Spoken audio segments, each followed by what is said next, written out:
আসসালামু আলাইকুম রহমতুল্লাহ। প্রিয় হারওয়ালজুরি ছাত্র সমাজ, আশা করি সকলে ভালো আছেন। আজ আমি আপনাদের সামনে খুব একটা গুরুত্বপূর্ণ বিষয় নিয়ে কথা বলতে চাই। আজ আমি আপনাদের সামনে একটা দায়িত্ব নিয়ে এসেছি। হারওয়ালজুরি ছাত্র হিসেবে, এ মাটির সন্তান হিসেবে আমাদের সবার একটি দায়িত্ব আছে। আপনারা সকলে ইতিমধ্যে অবগত আছেন যে প্রস্তাবিত ফরিদপুর উত্তর উপজেলায় হারওয়ালজুরি ইউনিয়নকে গণশুনানিবিহীন অযৌক্তিকভাবে অন্তর্ভুক্ত করার চেষ্টা চলতেছে।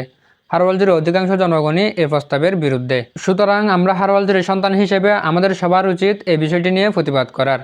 কারণ এই সিদ্ধান্তটা শুধু আজকের না, এটা আমাদের ভবিষ্যৎ জীবনকেও প্রভাবিত করবে। যেখানে আমাদের বর্তমান ব্যবস্থা নিয়ে আমাদের হারওয়ালজুরির জনগণ সন্তুষ্ট, সেখানে আমাদেরকে কষ্টের দিকে ঠেলে দেওয়াটা কখনো যৌক্তিক হতে পারে না। তাই আমরা হারওয়ালজুরির সচেতন ছাত্র সমাজ সিদ্ধান্ত নিয়েছি আগামী 3 এপ্রিল রোজ শুক্রবার বিকাল 3 ঘটিকায় হারওয়ালজুরি বিমান চত্বরে একটি প্রতিবাদী মানববন্ধন করার। এখানে আমি একটা বিষয় পরিষ্কার করতে চাই। অনেকে ভাবছে এই প্রতিবাদটা হয়তো কোনো ব্যক্তির বিরুদ্ধে, কিন্তু না, এই প্রতিবাদটা কোনো ব্যক্তির বিরুদ্ধে না। এই প্রতিবাদটা হচ্ছে আমাদের অধিকার রক্ষার জন্য, এই প্রতিবাদটা হচ্ছে আমাদের ভবিষ্যৎ রক্ষার জন্য। আমরা কাউকে টার্গেট করতে চাই না, আমরা কারোর বিরুদ্ধে দাঁড়াতে চাই না। কেউ যদি এই আন্দোলনকে নিজেদের দিকে টেনে নিতে চায়, তাহলে সেটার দায়ভার আমাদের না। আমাদের অবস্থান একটাই, আমরা আমাদের এলাকার মানুষদের কণ্ঠ তুলে ধরতে চাই।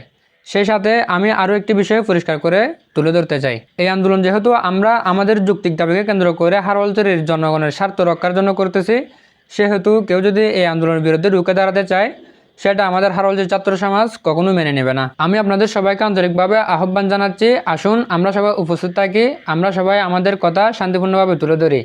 আমরা দেখিয়ে দিই আমাদের হারওয়ালজুরি ছাত্র সমাজ সচেতন এবং ঐক্যবদ্ধ।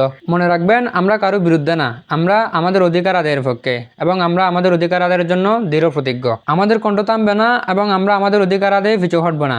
মনে রাখবেন, এই আন্দোলন কোনো রাজনীতির জন্য না, এই আন্দোলন আমাদের অধিকারের জন্য, এই আন্দোলন আমাদের ভবিষ্যতের জন্য। আমি হারওয়ালজুরির প্রতিটি ছাত্রকে আহ্বান জানাচ্ছি, আপনি আসুন, আপনি দাঁড়ান, আপনি উপস্থিত হয়ে প্রমাণ করুন হারওয়ালজুরি ছাত্র সমাজ ঐক্যবদ্ধ, হারওয়ালজুরি ছাত্র সমাজ সচেতন। মনে রাখবেন, আপনার একটা উপস্থিতি, আপনার একটা কণ্ঠ অনেক বড় পরিবর্তনের সূচনা করতে পারে। চলুন আমরা সবাই একসাথে দাঁড়াই আমাদের এলাকার সাথে, আমাদের ভবিষ্যতের জন্য। 3 এপ্রিল মানববন্ধনে দেখা হচ্ছে ইনশাল্লাহ। ভালো থাকবেন সবাই। আসসালামু আলাইকুম রহমতুল্লাহ।